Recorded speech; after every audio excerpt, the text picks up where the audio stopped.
Imagine o homem mais poderoso da terra, coroado, cercado de ouro, senhor de exércitos que curvavam fronte ante o simples som de sua marcha, reduzido a rastejar, a pastar como um animal no campo.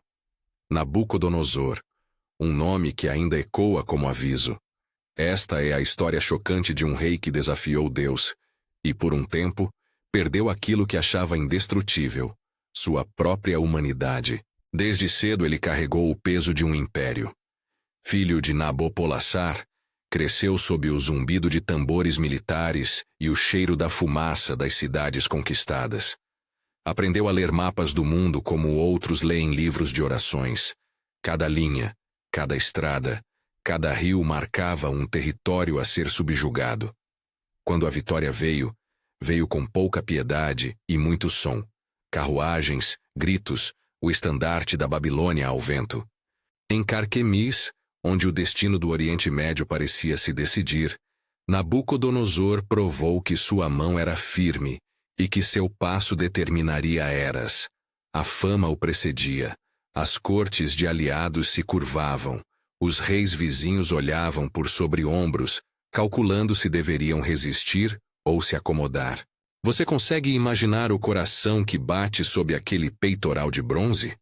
Era um peito modelado para conquistar. Havia, no entanto, algo além da habilidade militar. Havia uma arquitetura de poder que pedia monumentos. E Nabucodonosor, mais do que qualquer outro, sabia construir não só impérios, mas imagens eternas do próprio esplendor. Babilônia virou obra-prima e propaganda. Imagine ruas largas, muralhas que pareciam prometer segurança contra toda a história, portões esculpidos com cabeças de touro que lembravam ao povo que forças titânicas os defendiam, e no centro, palácios onde tapeçarias contavam de vitórias passadas. Falavam dos jardins suspensos, estabelecidos sob a técnica do engenho humano, como se a cidade disputasse com o próprio céu. Havia a torre que erguia os olhos para o alto, desafiando as nuvens. O templo de Marduk, onde incenso se misturava ao ouro e ao canto dos sacerdotes, lembrando a todos quem era o Deus da cidade. Cada tijolo colocado era uma afirmação. Aqui estava um rei que reescrevia o mundo. E foi desse trono, desta alma moldada por sucessos, que saíram ordens capazes de mover multidões. Quando Jerusalém caiu, quando prisioneiros foram levados, e entre eles jovens de linhagem nobre, foi como se o destino dessas vidas passasse a se enrolar nos fios do grande tear babilônico. Entre aqueles levados estavam jovens que seriam conhecidos por outros nomes. Homens cujo destino, mais do que servir ao rei, serviria como testemunho. Daniel, e os outros 3 cujas histórias ficariam entrelaçadas ao confronto de fé e poder, Sadraque, Mesaque e Abednego. Eles chegaram à corte não como suplicantes silenciosos, mas como talentos avaliados e reeducados. Cortaram os cabelos das suas antigas identidades, vestiram-se pela etiqueta da Babilônia, receberam aprendizado nas artes de governo e nas escrituras de uma nova língua. Mas havia algo que o ouro não podia polir, a fé que vinha de uma outra terra, enraizada em lembranças e orações que não cabiam dentro das muralhas babilônicas. Daniel, ainda jovem, mostrou uma lucidez peculiar diante do rei, e a história começaria ali, com um homem capaz de decifrar o que vinha do céu. O ápice do orgulho de Nabucodonosor talvez não se manifestasse apenas nas construções, mas na ideia que passou a fazer do próprio eu. Não bastava governar, desejava ser lembrado como alguém que prescrevera a ordem do mundo. Fez erigir uma estátua colossal, um monumento de ouro tão vasto que o brilho parecia rivalizar com o sol. Em praça pública, sob o olhar de oficiais e do povo, o decreto foi proclamado. Quando a música tocasse, todos deveriam se curvar diante da imagem. Era mais do que uma ordem política, era um experimento religioso, uma tentativa de consolidar a própria divindade do poder real. Mas o mundo nunca fica sem sinais. Aquele que julga e planeja tem, por vezes, sonhos que atravessam seu sono como mensageiros indesejados. Nabucodonosor teve um pesadelo que nenhum hábito de conquista conseguiu dissipar. Uma imagem enorme, uma estátua composta de metais diversos, cada parte correspondendo a reinos que nascem e desaparecem. E no sonho, uma pedra, cortada sem mão humana, golpeou a estátua, reduzindo-a a pó, e evaporou diante do vento. Foi um sonho que tirou a paz do seu leito e deixou um buraco na autoridade que ele julgava inabalável. Daniel entrou na cena não apenas como intérprete de símbolos, mas como testemunha de uma verdade maior, perante a qual reinos humanos são como pó. Em tom firme e respeitoso, ele disse ao rei o que as figuras nas sombras significavam, que a soberania última não reside em coroas feitas por mãos, por mais pesadas e vistosas que sejam, mas no Altíssimo que estabelece e derruba. Para um governante acostumado a calcular alianças e derrotas, ouvir que seu poder era provisório, teria que soar como aço que corta uma corda de cambalear. A lição deveria ter bastado. Para alguns, bastaria. Mas o coração humano tem artimanhas para resistir ao reconhecimento. Nabucodonosor ouviu, e por um tempo, talvez reconheceu. Houve momentos em que suas palavras deixaram escapar reverência. Em outra ocasião, por exemplo, diante do milagre que preservou 3 jovens lançados numa fornalha ardente, Sadraque, Mesaque e Abednego, que se recusaram a curvar-se à estátua, o rei experimentou um estremecimento. Os jovens foram presos, as chamas rugiram, e aos olhos de todos algo inexplicável aconteceu. Aqueles que deveriam perecer caminharam livres no meio do fogo, e um quarto homem, cuja aparência ninguém pôde descrever com precisão, esteve ao lado deles, protegido. O episódio da fornalha deveria ter sido um ponto de viragem moral. Diante da proteção divina mostrada de modo tão extraordinário, uma alma poderia humilhar-se e reajustar seu coração. Havia ali um contraste não apenas de poderes, calor versus água fria, mas de histórias. Homens dispostos a morrer por sua fé, e um rei que, por orgulho, exigia a adesão pública à sua imagem. Quando o rei viu o milagre, inclinou-se e proferiu palavras que reverenciavam a grandeza do Deus de Daniel. Foi um momento de impacto, impressionante e sincero. Entretanto, a narrativa ensina que admiração esporádica e reconhecimento profundo nem sempre são a mesma coisa, porque o perigo da soberba é que ela pode transformar o momento em monumento de vaidade. Nabucodonosor, mesmo tendo testemunhado sinais que deveriam tê-lo implacavelmente conduzido à humildade, voltou-se novamente para si. E assim o terreno da vontade humana mostrou-se traiçoeiro. Não é difícil que um homem aceite um milagre, desde que esse milagre possa ser incorporado ao cartão de visitas que ele exibe aos outros. O problema surge quando a experiência do sagrado é usada para reforçar a narrativa do eu todo-poderoso. Veio então outro sonho. Desta vez, não foi uma estátua que apareceu, mas uma árvore magnífica no centro do mundo. Uma árvore que abrigava todas as criaturas e cuja sombra era símbolo de reinado e proteção. No sonho, a árvore foi cortada, deixando apenas um toco preso na terra, e a ordem vinha com um prazo: que a cabeça do homem fosse mudada, que a razão fosse como a dos animais, e que ele vivesse no campo, alimentando-se como os bois, até que se reconhecesse a supremacia daquele que habita o alto. Quando Daniel ouviu, seu rosto ficou sério. A interpretação era dura. Por sua arrogância, o rei perderia aquilo que o definia como humano: sua estabilidade, a honra do trono, o juízo da razão, para viver uma humilhação completa. A profecia se tornou decreto. Não é preciso que um espírito sobrenatural venha arrancando o homem da corte à força. Às vezes, a própria natureza bendiz o castigo.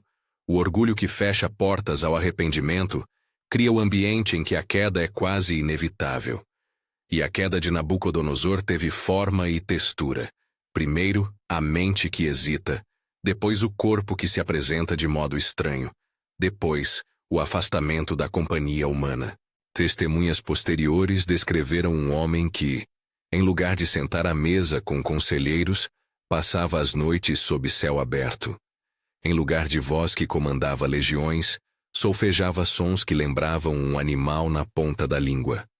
Havia nos olhos dele algo que já não buscava dignidade, pois a história afirma que por 7 anos ele viveu do que os animais comem, carcomendo grama como se o trono só pudesse ser recuperado por quem aprendesse primeiro a humildade. A descrição da vida no campo é, ao mesmo tempo, grotesca e pedagógica. Imagine alguém de anéis e púrpura trocando a mesa real por uma cama de relva úmida. O hálito que antes ordenava sentenças, agora mastigava e procurava raízes. Havia um contraste sensorial que os cronistas tentam transmitir sem delírio. O perfume de especiarias, substituído pelo cheiro da terra molhada. O sono embalado por música substituído pelo vento frio que se espalha entre os arbustos. A linguagem formal substituída por vocalizações primitivas. Não se trata de ridicularização. Trata-se de mostrar o avesso da glória quando ela se recusa a reconhecer algo além. E então, após a tempestade de anos, vem o que poderia ser mal interpretado como vitória mecânica. Um reconhecimento, um levantar. O momento decisivo não foi um truque, nem um conjunto de passos a serem replicados para garantir favor divino. Foi, segundo a história, um movimento interior que floresceu quando algo no coração do rei se rendeu. Ele levantou os olhos para o céu e fez uma confissão que ecoa como contrição. Reconheceu que o Altíssimo é quem estabelece reinos, que concede sabedoria e honra, e que a soberba humana é vaidade sem sustento. A restauração não aparece como mera recuperação de status, aparece como transformação profunda. Quando a razão retornou e a pessoa que é o rei reapareceu, a voz que emergiu era diferente. Havia humildade no comando e reconhecimento em cada gesto. A lição, no entanto, não é simples moralismo. Não cabe, diante de uma história tão rica, reduzir tudo a um esquema de pecado, retribuição, recompensa. Importa mais perguntar: o que essa narrativa põe diante de nós hoje? Primeiro, que o poder humano é construído para ser transitório. Sua sustentação depende da terra, do cálculo, da sorte, e muitas vezes da ignorância da própria fragilidade. Segundo, que o encontro com o divino pode tomar formas inesperadas. Sonhos, testes públicos, milagres que desmentem toda a lógica. Terceiro, e talvez mais doloroso para o ego, que o reconhecimento do Altíssimo não é uma ferramenta para enfeitar o nosso orgulho, mas o medicamento que corrige o uso errado do poder. O rei que reconhece é restaurado, não porque realizou um ritual prefabricado, mas porque sua alma mudou. As figuras que acompanharam essa história não foram meros coadjuvantes. Daniel agiu não por amizade fácil, mas por fidelidade àquilo que via além da política. Os 3 jovens mantiveram a fé em meio ao fogo, e por sua resistência, continuamente lembraram ao rei que existia um padrão moral que nem o bronze poderia obstruir. A presença deles no enredo funciona como um espelho. Enquanto o rei construía imagens de si mesmo, outros se apegavam a quem era maior que toda imagem. Há também uma advertência para quem ouve hoje. O que em nossa vida corresponde à estátua de ouro? São projetos, status, imagens cuidadosamente montadas nas redes, ou as pequenas idiosincrasias que cultivamos para que outros nos vejam como invencíveis, e onde em nós mora a árvore que julgamos eterna? A narrativa de Nabucodonosor convoca a introspecção. Se tudo passa, onde firmamos nossa confiança? A experiência do rei mostra que a humilhação pode ser o caminho para a reorientação. Não que seja necessária para todo arrependimento, mas que, quando o homem se recusa a ouvir antes, a vida às vezes ensina por meio do choque. Ao reproduzir essas cenas, não queremos espetacularizar a queda, e menos ainda transformar sofrimento em espetáculo. Há um cuidado teológico. A humilhação não é celebração do drama, mas uma expressão de justiça que convida à misericórdia. O mesmo poder que julga tem portas abertas para a restauração. Quando Nabucodonosor voltou ao trono, seu cântico de reconhecimento não foi um ato de orgulho restaurado, mas de submissão.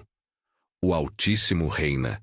Não é uma fórmula mágica para reproduzir milagres. Não é um manual de procedimentos para alcançar bênçãos materiais. É antes um testemunho de que a soberania de Deus está acima de nossas estruturas e que a humildade verdadeira redefine o uso do poder. Algumas cenas da história merecem ser imaginadas com detalhe para que o impacto moral entre em nós. Imagine a praça onde a estátua foi erguida. Centenas de vozes treinadas, trombetas que ecoavam como asas, e homens de postura pronta para curvar-se. A ordem saiu firme. Quem não se curvasse enfrentaria a morte. Sadraque, Mesaque e Abed-nego, diante do risco, declinaram.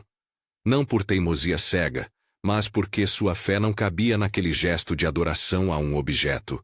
Quando foram lançados à fornalha, a cena deveria ter sido a consumação final. Em vez disso, a surpresa.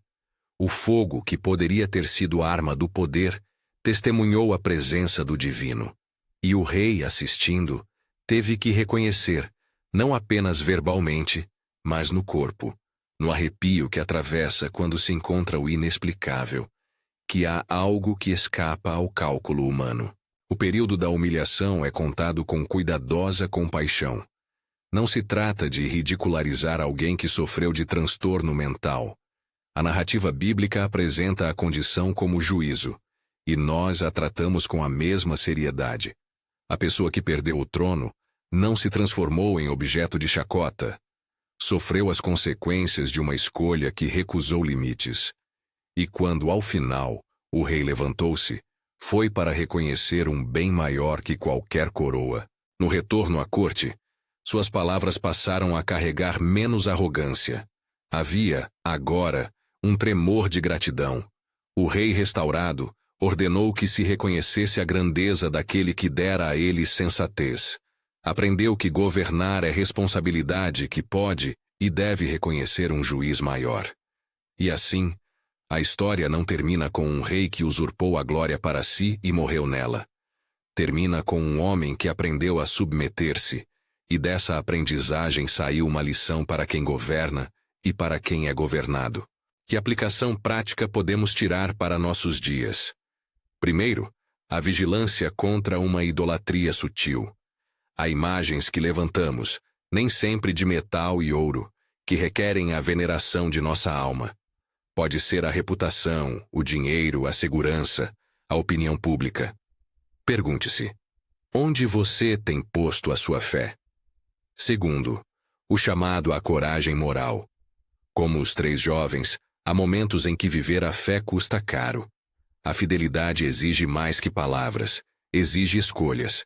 Terceiro, o reconhecimento de que a transformação verdadeira não é performática, e sim profunda. Não existe uma receita instantânea. Existe um caminho de entrega, contrição e mudança de direção. Se esta história tem falado ao seu coração, se a imagem do rei que construiu jardins e acabou no campo lhe atingiu de algum modo, inscreva-se no canal e ative as notificações para ouvir outras histórias bíblicas que desafiam e ensinam. Há mistérios e lições nas vidas daqueles que nos antecederam, e dividir essas narrativas é parte do cuidado com a memória que nos molda. Ao encerrar, fique com algumas imagens que a história nos legou. A estátua brilhando ao sol, 3 jovens caminhando no meio das chamas, a árvore majestosa abatida até o toco, e um trono ocupado por um homem que aprendeu a dizer, com voz renovada, que tudo vem do Altíssimo.